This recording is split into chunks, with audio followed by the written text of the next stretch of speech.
Hello, investors. It's Don Vandenbord, Chief Investment Officer with Revere Asset Management. Today is Monday, October 28th, 5:45 p.m. Eastern Time, coming to you from St. Augustine Beach, Florida, with tonight's Revere Roundup Daily Market Insight video. Reminder, I'll be on the IBD Investing with IBD podcast Wednesday after the close. That's at 5 o'clock Eastern Time. So be sure and check that out. That'll be streamed live on YouTube. No subscription needed for that. So I'm looking forward to it, and I hope you'll join me. So state of the market, we are in an uptrend. Check the trend gauge over here. We've got the coveted four green hour arrows. A little bit of improvement across the short term time frame as mid and small caps reclaim the 21-day moving average today. Nice rebound. They have been lagging as of late. We'll check the charts out momentarily.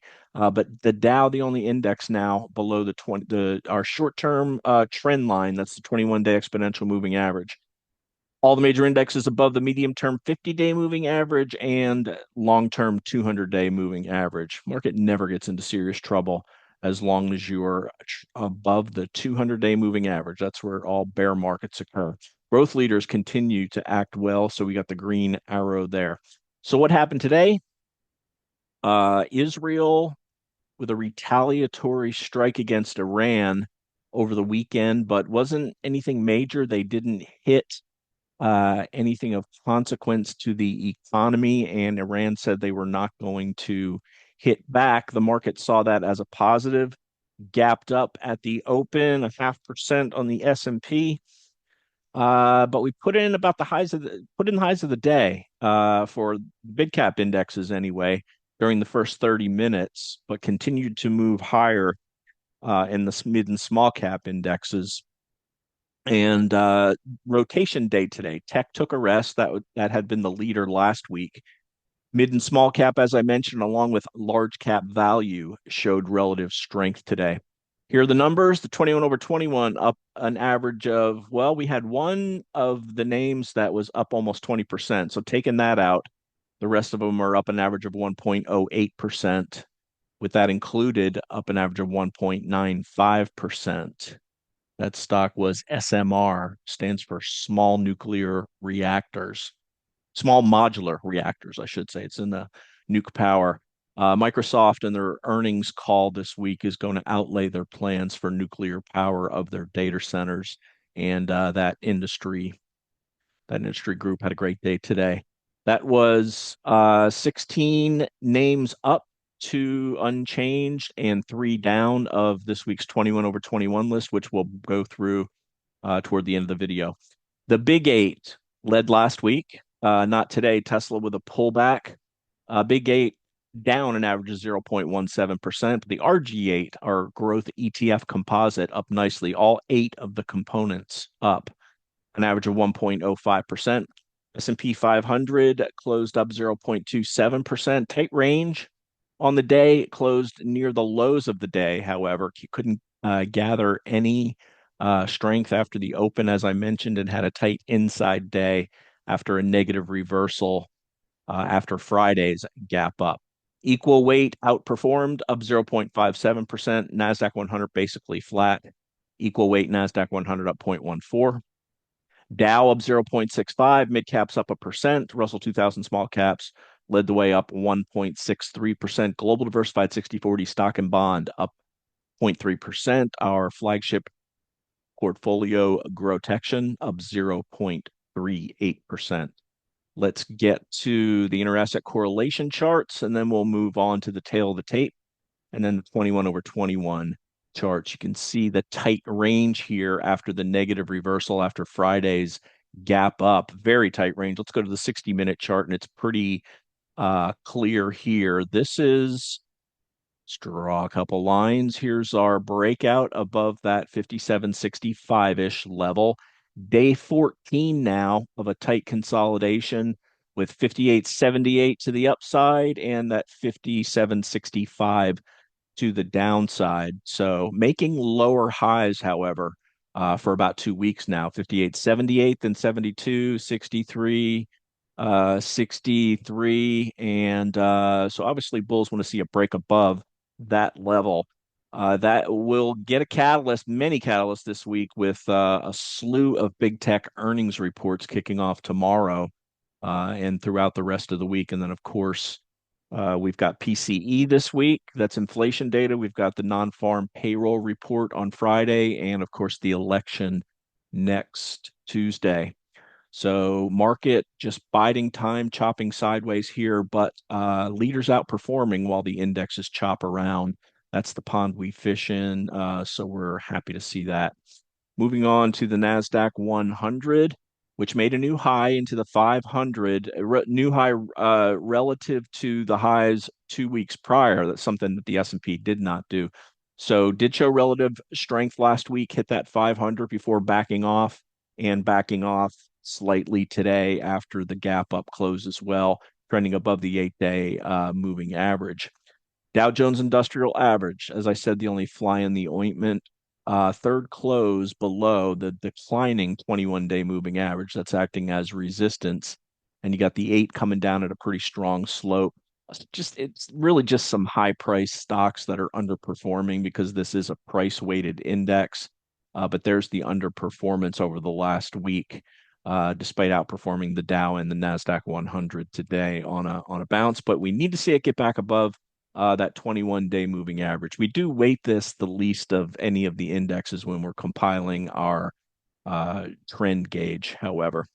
All right, mid caps, S&P 400 after 3 closes below the 21-day moving average, shooting back above it and above the 8. We want to see multiple closes above these levels and hook that 8 EMA, change the trend of that slope from lower to higher, and Russell 2000 small caps after 3 closes below the 21 and a flat 21-day moving average, even stronger than the mid caps today, putting more distance between itself and the 8 and 21-day moving averages. That's just one day, though. We need to see some follow through to the upside. We did not come off of our short yet. We want to see a second close above here before we cover that. We're at a small loss on that. We entered Friday on a rebreak of the 21-day moving average. I'll go to the equal weight S&P 500, which has been showing relative weakness for a number of weeks now, did get back above the 21-day moving average and also in a tight range, just barely above that level, though. All right, those are the major indexes. Let's go to the VIX. VIX declined by 2.6% today, still up around that elevated 20 level. I say elevated relative to where we normally see uh, how we've seen it historically over the last year. Let's say that we're always around the 11, 12, 13 level while the markets were trending higher. We're making or at near all-time highs, but we're elevated up here at the 20. A lot going on in the world, especially with the election. So not really a surprise that volatility is higher. But another one of our indicators for volatility, the average true range on a daily basis of the S&P 500 continues to be under 1%. That's something that we'd like to see. All right, let's go to the dollar. Dollar has been on a roll, pulled back, bounced at the 8 EMA on Friday, closed mid-range today, basically unchanged. How did that impact the precious metals? GLD has had 3 tight closes in a row now. Also coiling, gold stock down. Newmont's earnings report just really hit this extremely hard last week, and it's sitting on the 21-day moving average, trying to gather some strength after a nice 2-week move higher. And silver up 1/3%, several tight, 4 straight tight closes for silver after that breakout the prior week. Bitcoin, Ted's so excited about the strength in Bitcoin, back above 70K and making higher highs now, something it started doing last week or the week before, following through now to the upside higher, starting to make, we want to get above this 39.74 level. We did stop the lower high with the multiple closes above 39.74, 37.94, 39.74. The next level that we want to get above, and we're basically there after hours. We poked our heads above it today. New high close relative to that, but and now making a new high, but we want to see that stick a couple of pennies here and there. Don't make that big of a difference. Note this little black line here. That's the 200-day moving average. So this has now been trading for 200 days. So that's another reference point for the health of IBIT or the ETF tracking Bitcoin, the Bitcoin tracking ETFs. All right, on the bonds, broad bond index BND continues to fall, not by much, but it did. TLT, the long bond, lower also. That means yields popped slightly today, higher close on them after a pullback on Thursday and bouncing also at the 8-day moving average. Uh, that's TYX and TNX, the 10-year, making a higher high as well. All right, that's our inter-asset correlation. Let's get to the tail of the tape. I'll pause this and let's see. Let's scroll from Friday to Monday. Obviously, that's what we want to see. Okay. Uh, News for the week. I've got just a huge week for tech earnings, and that'll kick off tomorrow. The keys coming into today, the ranges that the S&P 500 and the Nasdaq 100 are in, and we stayed within those ranges today. Thus, the neutral check marks. Long-term rates making a higher high. Thus, the red arrow. Red meaning bad. Uh, Not that bad, obviously, since we're trending near highs. But what will the impact of, well, it's just one catalyst. Obviously, we don't know what the impact of any individual component is going to be, but we do know we're in a 14-day consolidation, and many catalysts could break us one way or the other. One change after 3 days down below a negatively sloping 8-day moving average, basically less than 0.1%. That's our rounding uh, margin of error, basically sitting right on it, and it's flat. So best things happen when you're trending above the 8 and the 21, and we've been 33 days above the 21 now. Intraday action, as I said, high within the first 30 minutes, then tight all day with a minor fade into the close. Not a lot of standouts in sectors today. Banks, retail, and biotech, after underperforming last week, had a nice day today, dollar neutral to the downside. Oils on the Iran Israel news, GDX and XLK Tech mild on the day. Two portfolio changes, sold Oracle. It's sitting right above the 21, nothing really wrong with it, but we do track, we have time stops as well as price stops. We track things if we hold it for a number of days and it's not significantly outperforming the S&P 500, and we've got things on our radar that are, we'll trim it or cut it. In this case, we trimmed it on Friday, no follow-up strength today, so we closed Oracle for a gain, and it outperformed the S&P by like 1.4 times of what the S&P did. But that's not what we're looking for. We're looking for a minimum of 2 times outperformance by the S&P. And we did from some offensive selling on MicroStrategy. It's got earnings coming up this week, and it's 3 ATR extended from the 21-day moving average. So some offensive trimming there. That decreased our exposure from 1.69 to 1.64. RVAB, Revere Volatility Adjusted Beta. I'll talk just a little bit about that and how we came up with that on the investing with IBD on Wednesday. But the bottom line on the day, gap up and then a tight range, closed near the low of the day. That wasn't really a big deal. Tech rests and mid, small, and large cap value outperform on the day. Get some rotation. That's the lifeblood of bull markets. Good rest day today while we wait for some catalysts to work their way out on the what their impact's going to be on the market. Lots going on there. All right, so here's our new 21 over 21 list. They will be sorted by we'll keep them sorted by percent change today, and the big standout was obviously SMR, New Scale Power. Very nice move up 2 weeks ago. Beautiful 7-8 day consolidation, powering through that 20 level. We did not buy it. We really didn't have any cash available. to buy it. Another reason why we trimmed Oracle for situations that are appealing to us. Next up, MicroStrategy. There's you can see how extended that is.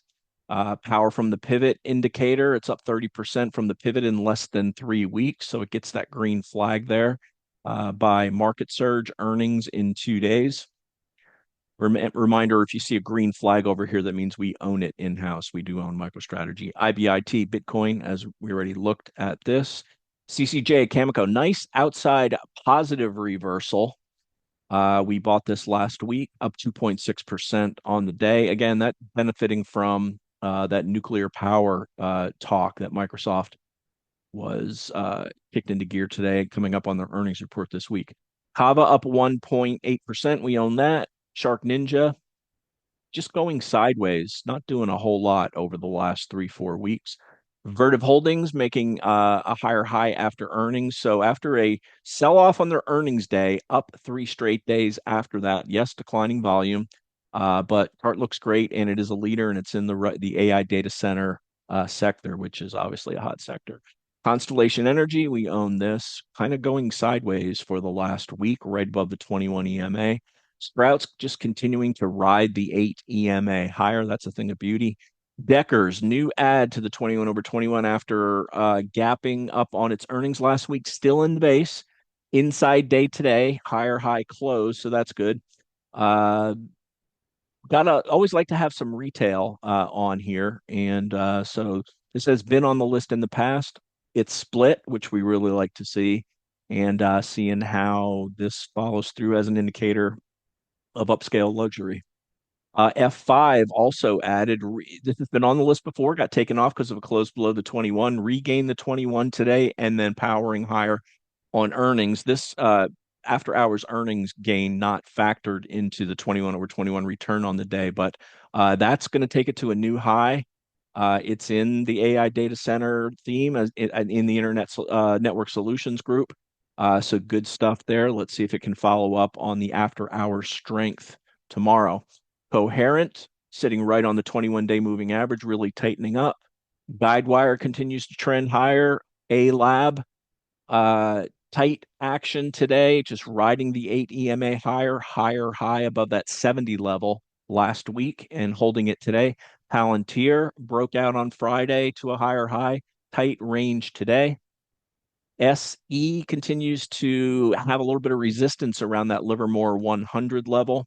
Axon Enterprises trending higher along the 8. Hopefully, no riots after the election.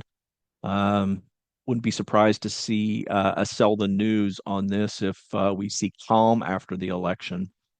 CART uh, near near highs after breaking out of its base. Nothing wrong with that. Oracle, as I said, relative weakness sitting above the 21. Nothing wrong with the chart, but again, we want to be in the best of the best, not the mediocre of the mediocre. Nvidia pulling back today, less than 1%, sitting on the 8 EMA, and Tesla taking a break after the gap up last week.